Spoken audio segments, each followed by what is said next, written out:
Vozač. Vozila su jurila, automobili su prestizali jedan drugoga. Niko se nije obazirao na ograničenje brzine, ni policija, niti kakva druga vlast. Trebalo je pokazati auto i njegove sposobnosti. Pešaci, ti retki nevozači, pretrčavali su na pešačkim prelazima. Vozači su dodavali brzinu, ali su pešaci nekad u zadnjem trenu uspevali da izbjegnu udar. I vozači su bili naivni, pokušavali su da udare mlađe i fizički sposobnije prelaznike koji su se usuđivali da krenu preko ulice. Ganjati takve, to je već bila sreća, jer su ti pešaci imali znanja i telesne sposobnosti da uspješno pređu. Stariji, ako nisu vozili, sedili su u kućama ili pred njima ne prelazeći ulice. Sve što je nekom trebalo, a morao je prijeći ulicu, platio bi nekom od vozača da mu uradi. Tada su se i vozači morali paziti jer bi nekad morali da parkiraju i izađu iz auta, a to je tek bio lov. Zgaziti vozača. Ipak, kako god i kako moralo se prelaziti, tako da vozači nisu bezrazložno jurili, divljali i pritiskivali gas do maksimuma. Neki su se čak hvalili da su skinuli kočnice i da kretanje regulišu samo gasom.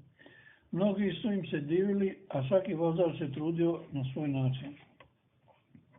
Drugi su se služili lukavstvom, voze polako, a kad se primaknu nekom prelazniku, onda naglo dodaju brzinu, naglo i stižu ga na pešačkom, gdje prelaznik posle zauvek ostaje, jer oni koji nisu imali sreće da ga pogode iz prve, gaze ga makar iz drugog puta, da bar mogu da upišu u svojoj karijeri da su gazili. I tako, dok ga ne opere cisterna. Međutim, makar teži, jer su joj se pešaci više nadali, bio je mnogo slavniji drugi pristup.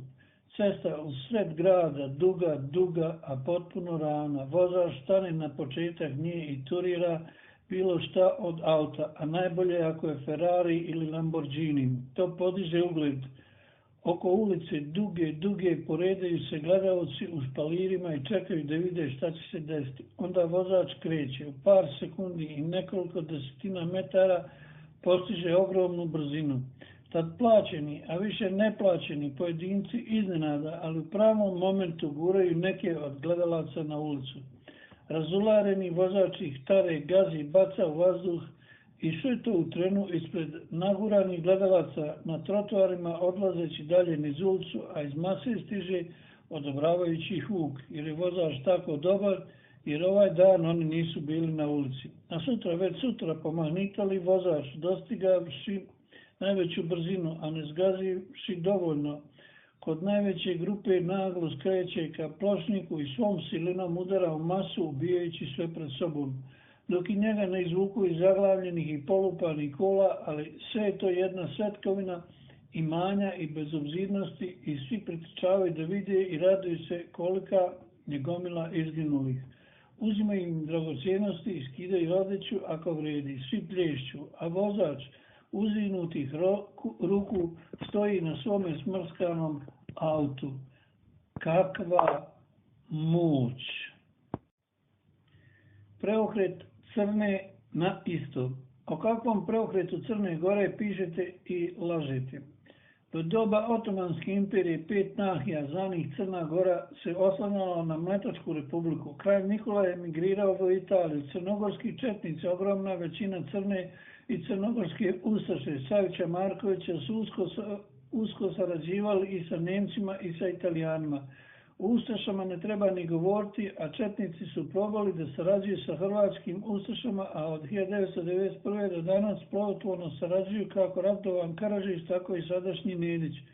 Đilas je bio za zapadni model države. U vrijeme raspada Jugoslavije Crna Gora se priklonila Italiji, sabotirala borbu Srba zapadno od Drine, a sabotirala i preostalu Srbiju i Jugoslaviju. Pri tome su Crnogorci, koji su bili glavni u Beogradu, izdali Srbe, Vojne i Bosanske krajine. I vi sad baljezgate o tome da Crnogorce neko na silu uvlači tamo gdje oni navodno ne žele. Lupetanje. Istina, ako Rusi sutra dođu u Beograd ili na Balkan, svi će Crnogorci pojuriti na ruski kazan, pričajući kako su oni uvijek bili za Rusiju i da su oni prvoborci te da imaju pravo na vile na Dedinju jer su tu izdajice. To su Crnogorci. A ovi što pišu o nekim prevarama i podvalama, to su crnogorski lažovi. Ratovanje sa pogrešnim postavkama. Pa jedan primjer od Mongola koji glasi po sećanju. Ako ne možeš pobediti protivnika, ti ga toliko oslabi da ga sljedeći put pobediš. Mislim da su oni to izveli prilikom opsade Konstantinopolja. Nisu ga mogli osvojiti, a pogotovo što se u njihovim redovima pojavila kuga. Onda su Mongoli odlučili da se povuku, ali su prethodno katapultirali zaražena tela svojih umrlih vojnika unutar zidina Konstantinopolja. Konstantinopolju su pomagale posade nekoliko dženovljanskih vojnih brodova, no kad se pojavila kuga unutar zidina, oni su odmah napustili grad. To je bilo to. Prenijeli su kugu u današnji rečeno zapadnu Europu, od koje je umrla trećina stanovništva. Mongoli su pokazali kako se ratuje, sve ostalo je pimplanje ratovanja. Imamo i danas primjer mekog ratovanja kada preko ljudskih prava muslimani bezobzirno nadiru u Europu. Obrnite i probajte da zamislite da hrišćanski civili nadiru u prebogatu Saudijsku Arabiju i Emirate, a da pritom prolaze kroz Tursku, Siriju i Irak. A kad ih bude dovoljno, onda će preći na tvrdi rat kao što rade muslimani Balkana. I da dodam, Obrenovići su bili sjajni za Srbiju i za sve Srbe, jer ovo pišem kao neko ko nije iz Srbije, a Karađorđevići su bili potpuni promašaj još od Karađorđa pa sve do Švajcarca Petra, a da ne govorim o ovom Englezu koga pokušavaju da nature. I da dam svoj stav ko je doprineo Karađorđevićevskom slepilu osim ropske duše Srba. To su Vuk Karadžić, Srbi šli suda i pravljenje istovjetnog jezika, njegov crnogorski sabrat Sadrug i sledbenik Njegoš Petrović, brat je mio bilo koje vere bio, te ugledni naučnik Jovan Cvijić, specijalista za dinarski pojas koji je naučno utvrdio da su Srbi, Hrvati i Slovenci jedan troimeni narod. Uz to ide i glupa teorija da su muslimani srpskog porekla. Vidite da nisu, vidite kako u hiljadama dolaze. Oni koji jesu, a ti su crnogorskog i hercegovačkog porijekla, jer je na području današnje Crne Gore zadnji talas velike islamizacije bio 1912. Pazite, 1912. Znači u vrijeme prvog Balkanskog rata oni prelaze na islam. I eno ih sad u Sarajevu i da malo rasteretim krivicu Karađorđevića, ali malo jer Obrenović ne bi nikad uleteli u ovu zamku. Kako je Švajcarac Petar Karađorđević mogao da se snađe kad su mu servirali pamet one trojice? I što je još crnije, na toj pameti ustrajavaju, grade Srbiju na tim temeljima.